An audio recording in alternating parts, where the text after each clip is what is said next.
നമുക്ക് ഓരോരുത്തർക്കും ജൽബുൽ മൻഫഅതി ദഫ്ഉൽ മദറ, ഉപകാരം സ്വീകരിക്കാനും ഉപദ്രവം തടുക്കാനും നമ്മൾ ആഗ്രഹിക്കുന്ന പോലെ നമ്മുടെ അയൽപക്കക്കാരോടും ഇങ്ങനൊരു കടപ്പാടുണ്ട്.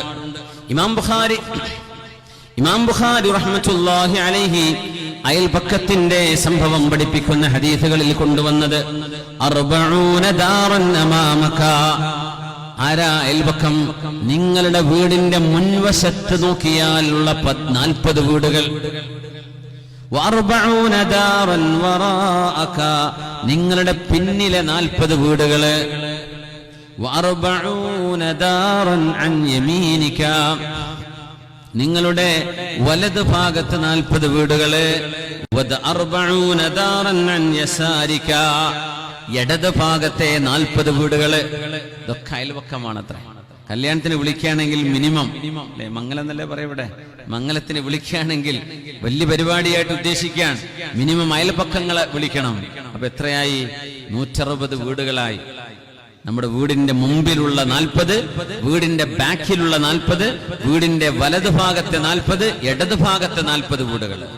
160 വീടുകൾ നമ്മുടെ അയൽവാസികളാണ്. തുടങ്ങി 160 ആളും വിളിക്കാൻ പറ്റില്ല. അതിൽ ഏറ്റവും അടുത്തുള്ള ആളുകളോട് കടപ്പാടുണ്ട്.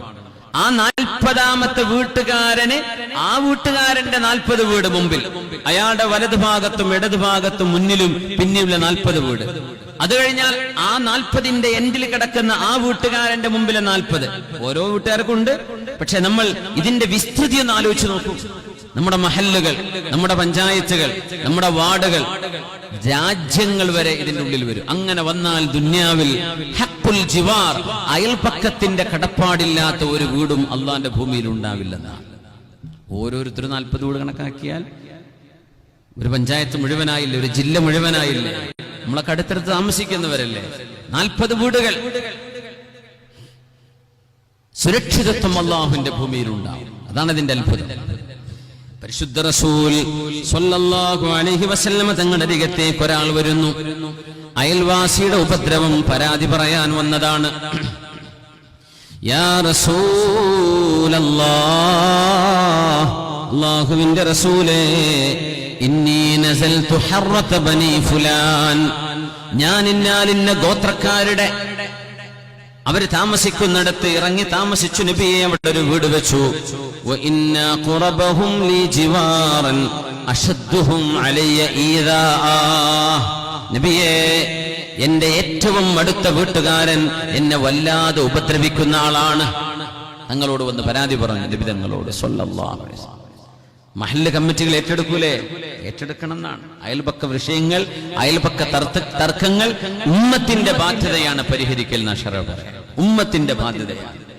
വീടിന് സ്ഥലം കൊടുക്കൂ, അല്ലെങ്കിൽ വഴിക്ക് സ്ഥലം കൊടുക്കില്ല, അല്ലെങ്കിൽ വഴി തടസ്സം ചെയ്യുന്നുണ്ട്, എന്തെങ്കിലും ഉപദ്രവം ചെയ്യുന്നുണ്ട്, നാട്ടുകാരിറങ്ങേണ്ട വിഷയമാണെന്ന അയൽപക്കങ്ങളിലെ പ്രശ്നങ്ങൾ പരിഹരിക്കാൻ. അത് കേവലം ഒരു വ്യക്തി മാത്രമല്ല.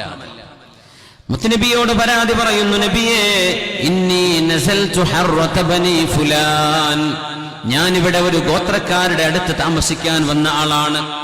വഇന്ന അഖറബഹും ലി ജിവാറൻ അശദ്ദുഹും അലയ്യ ഈദാഅ, എന്റെ അടുത്ത വീട്ടുകാരനാണ് നബിയെ ഏറ്റവും എന്നെ ബുദ്ധിമുട്ടാക്കുന്നത്. ഇത് പറഞ്ഞപ്പോ നബി തങ്ങൾ എന്താണ് ചെയ്തതെന്നറിയുമോ? പരിശുദ്ധ റസൂൽ പ്രഗൽഭരായ 2 സ്വഹാബിമാരെ പറഞ്ഞയച്ചു ഹബീബിന്റെ പള്ളിയിലേക്ക്. فبعث رسول الله أبا بكر وعمر, ഇമാം ബുഖാരി തങ്ങൾ കൊണ്ടുവന്ന ഹദീസാണിത്. മഹാനായ അബൂബക്കർ തങ്ങളെയും ഉമർ തങ്ങളെയും പള്ളിയിലേക്ക് പറഞ്ഞയച്ചു.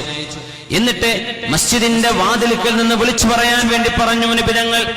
ശ്രദ്ധിക്കുന്നവർ ഒരു ഭാഗത്ത്, ഉമർന്നവർ മറ്റൊരു ഭാഗത്ത്.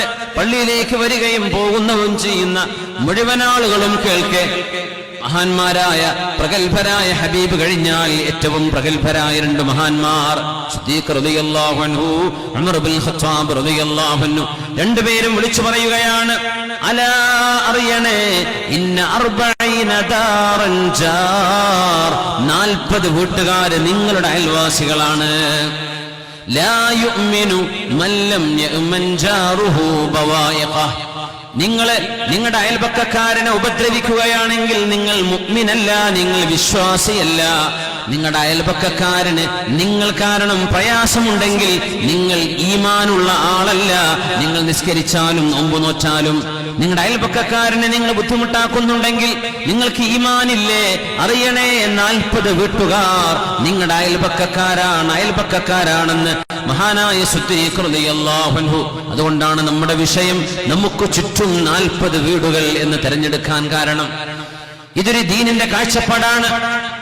സിദ്ദീഖ് തങ്ങളോടും ഉമർ എന്നവരോടും വിളിച്ചു പറയാൻ പറയുന്നു റസൂലുള്ളാഹി തങ്ങളെ. ഇത് അല്ലാഹുവിന്റെ റസൂൽ ഉമ്മത്തിന് നൽകിയ വസിയ്യത്താണ്. അയൽവാസി നല്ലവരാകാം, ചീത്തയുള്ളവരാകാം. നമ്മുടെ അയൽവാസി നല്ലവരാണെങ്കിൽ ആ നല്ല അയൽവാസി കാരണം യഹ്ഫദുല്ലാഹു ബിഹി മിഅത ബൈതിൻ മിൻ ജിറാനിഹി. മഹാന്മാരായ ഈ ഉമ്മത്തിന്റെ മുൻഗാമികൾ, സ്വഹാബികളായ ആളുകൾ, അവരുടെ അസറുകളിൽ കാണാൻ കഴിയും. അവർ പറയാൻ, സ്വാലിഹായ ഒരു അയൽവാസി, ഒരു നല്ല മനുഷ്യൻ ഒരു നാട്ടിലേക്ക് വന്ന് ഒരു വീട് വെച്ച് താമസിച്ചാൽ ആ നല്ല മനുഷ്യൻ കാരണം 100 വീട്ടുകാർക്ക് അല്ലാഹു നന്മ ചെയ്യും. ചുറ്റുവട്ടത്തുള്ള 100 വീട്ടുകാർക്ക് അല്ലാഹു റഹ്മത്ത് ചെയ്യും. ഒരാൾ കാരണം, ഒരു സ്വാലിഹായ മനുഷ്യൻ കാരണം. അയൽവാസി മോശമായെങ്കിൽ അത് വലിയ നഷ്ടം തന്നെ. തങ്ങൾ ദുആയിരക്കാറുണ്ട്, റബ്ബേ മോശക്കാരനായ ഒരു അയൽവാസിയെ തരരുതേ. അല്ലാഹുമ്മ ഇന്നി അഊദു ബിക മിൻ ജാരിസ്സൂഇ ഫീ ദാരിൽ മുഖാമ ഫഇന്ന ജാറൽ ബാദിയതി യതഹവ്വലു. നബി തങ്ങൾ പറയാണ്, അല്ലാഹുവേ സ്ഥിരം താമസിക്കുന്ന ഒരു സ്ഥലത്ത് ഒരു മോശക്കാരനായ അയൽവാസിയെ തരരുതേ റബ്ബേ. സ്ഥിരതാമസം, നമ്മൾ ഒരു യാത്ര പോയതാണ്, താൽക്കാലികം 2 ആഴ്ചത്തേക്ക് നിൽക്കുകയാണ്, അതിനെക്കുറിച്ചല്ല. താൽക്കാലിക സ്ഥാനങ്ങളിലുള്ള താമസത്തെ അയൽവാസികൾ അവരൊക്കെ നീങ്ങിപ്പോയേക്കും. സ്ഥിരം താമസിക്കുന്നിടത്ത് ദ്വാരക്കണമെന്നാണ്. അയൽവാസി വീട് വിട്ട് പോകണമെന്നാവില്ല എന്റെ ഉദ്ദേശം. ആ അയൽവാസിയുടെ സ്വഭാവം നന്നാവണേ, ആ മനുഷ്യനെ നന്നാക്കി കൊടുക്കണേ. സ്വാലിഹാണെങ്കിൽ 100 വീട്ടുകാർക്ക് ഉപകാരം. മരിച്ചു കഴിഞ്ഞാൽ ഖബറിലും അങ്ങനെയാണെന്ന്. തൊട്ടടുത്തുള്ള അയൽവാസി സ്വാലിഹാണെങ്കിൽ ഇപ്പുറത്തെ ഖബറിലെ ആൾക്ക് അതിന്റെ ഒരു സുഗന്ധം കിട്ടുന്നതാണ്. തൊട്ടപ്പുറത്തുള്ള മോശക്കാരനാണെങ്കിൽ അതിന്റെ ഒരു ചെറിയ അലയൊലികളൊക്കെ ഇങ്ങോട്ടും കേൾക്കും. നിബിതങ്ങളോട് ചോദിച്ചതാ, നബിയെ ഖബറിൽ അയൽവാസി നന്നാകുന്നത് നല്ലതാണോ? തങ്ങൾ ചോദിച്ചു തിരിച്ചൊരു ചോദ്യം സല്ലല്ലാഹു അലൈഹി വസല്ലം, ജീവിച്ചിരിക്കുമ്പോൾ അയൽവാസി നന്നായ നല്ലതാണോ?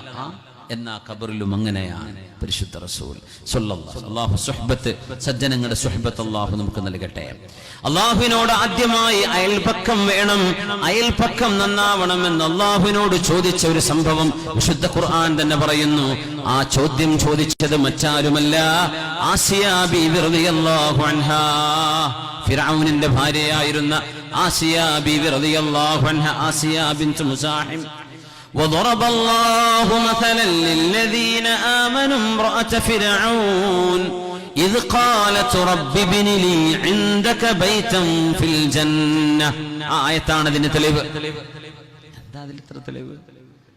സത്യവിശ്വാസികളായ ആണുങ്ങൾക്കും പെണ്ണുങ്ങൾക്കും അല്ലാഹു ഉദാഹരണം വെച്ചിട്ടുള്ള ഈമാനിന്റെ പ്രതീകമാണ് മഹദിയായ ആസിയ ബീവി റളിയല്ലാഹു അൻഹാ.